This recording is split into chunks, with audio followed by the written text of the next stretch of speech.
Umabot sa tinatayang 74.8 milyong halaga ng hininalang shabu ang nasabat ng mga otoridad sa kinasang operasyon laban sa dalawang lalaki sa bayan ng Matnog, Sorsogon.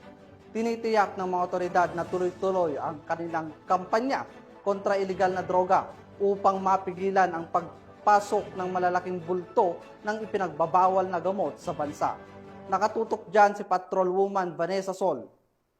At ng mga otoridad ang 11 kilo ng pinaghihinalaang iligal na droga at mga parapernalya na may katumbas na halagang aabot sa tinatayang mahigit 74 na milyong piso sa Matnog Port na sakop ng Barangay Caloocan, Matnog, Sorsogon. Arestado ang isang 19 anyos na lalaki na taga Pualas, Lanao del Sur at isa pang 34 anyos na lalaki na taga San Miguel, Manila. Ayon sa ulat, nagsimula ang operasyon ng ipagbigay alam ng PIDEA Matnog sa Coast Guard Substation Matnog ang tungkol sa isang sasakyang posible nagdadala ng mga pinaghihinalaang iligal na droga. Matapos matanggap ang impormasyon, agad namang tumugon ang mga tauhan ng Coast Guard Matnog kasama ang PIDEA, PNP Maritime Group at iba pang ahensya ng pamahalaan upang magsagawa ng beripikasyon. Sa isinagawang inspeksyon, positibong tinunto ng mga K9 dogs ang kontrabando na nakatago sa loob ng isang puting Toyota Hilux. Samantala, patuloy ang mas malalim na investigasyon na isinasagawa ngayon ng mga otoridad